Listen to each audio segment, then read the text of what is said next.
Now, a person who has options, a person who has dignity, would have gracefully accepted it and walked away, but he didn't. Hello, my name is Selenit, and I'm an inner truth teacher and coach. A lot of my work is about helping people set boundaries, speak their truth, and use their energy consciously.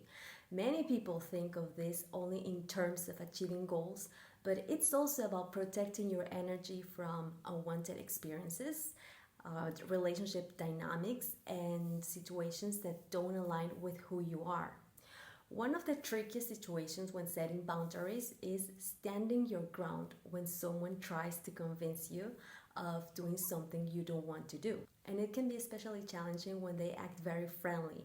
When someone presents themselves as very friendly and caring, we naturally feel more consideration towards them. Sometimes people try to win your trust through that friendly presentation. But as with any aspect of personal growth, wisdom, and self-development, the most important thing is to know what you want and to pay attention to how an interaction makes you feel. Your feelings often give you valuable information about whether a situation is healthy for you or not. I've had many personal experiences where my boundaries were pushed by people who initially appear friendly, warm, or even caring. But over time, I learned that it's not so important how someone looks when they're communicating with you. What's far more important is whether they respect your boundaries. I want to share a simple example that happened to me recently with someone who presented themselves as very friendly but initially wasn't able to respect my boundaries. A few days ago, I was at a store and a man approached me. I enjoy talking to people, so we had a conversation. We started talking, and it was obvious that he approached me because he was interested in me romantically. And that's okay. I believe that everyone should go for what they want. But I quickly realized that I wasn't interested in pursuing anything with him. He seemed friendly and presentable, but I just wasn't interested. I can't express or I cannot explain why. There was also something else that I noticed. As we were talking, it felt like he was performing. I pay a lot of attention to people and I observe how they speak, how they move, and what energy they have behind them. And it seemed like he was trying very hard to impress me or to sound interesting. And it's not so much that there's something wrong with that because we all can act a little strange when we are nervous, but I really appreciate authenticity.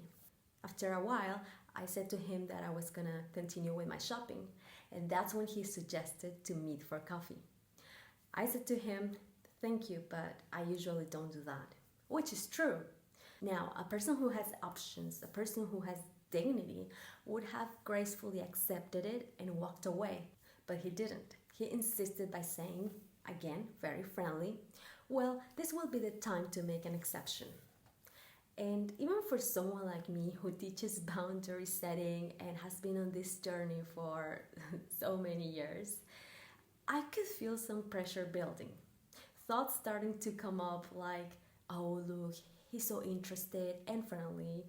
What's the big deal about having a quick coffee?" Even though I knew I wasn't going to accept his invitation, the pressure and the remnants of years and years of people pleasing showed up in my response. Instead of giving a clear no, I found myself saying to him, "I don't know."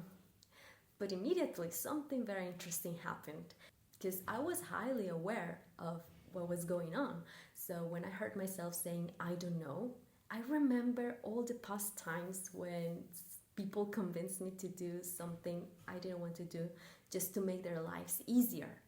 The discomfort wasn't telling me that I should say yes. It was showing me that a part of me still found difficult to deliver a clear no. Finally, I thought, he doesn't care about me. He only cares about what he wants to get from me. And in that moment, I could see the selfishness behind his apparent friendliness. And in the most matter-of-fact way possible, I said to him, "No, I won't do that."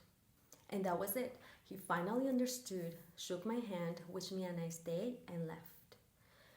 Now, some people romanticize this kind of persistence for some reason. In fact, A woman at one of my workshops said to me, "But what if he thought that you were just playing hard to get?" Because for some reason, people romanticize playing hard to get. But the truth is that on this journey of living your inner truth, what matters is not what someone else is thinking or making up in their minds about you. What matters is what you actually say. I cannot control the stories people create in their minds or their interpretations about what I say. All I can do is express what is true for me. And what was true for me was no, I don't want to. When someone ignores a clear no and keeps pushing, they're not respecting the boundary that has just been expressed. And before you think I'm exaggerating, let me explain why this matters. I've had enough life experience to recognize this pattern. There were times in my life when I allowed myself to be convinced by someone else's persistence. Times when I abandoned what I wanted because someone else wanted something strongly enough. And what I eventually learned is that people who push past your boundaries are often not focused on their relationship itself. They're focused on getting what they want. Their attention is on the outcome they desire, not on whether that outcome is right for you or for their relationship. And this dynamic is important to recognize because if someone cannot respect a simple boundary in the beginning, what makes you think they will respect more important boundaries later? If someone struggles to hear no when the stakes are low, what happens when the relationship becomes more emotionally involved?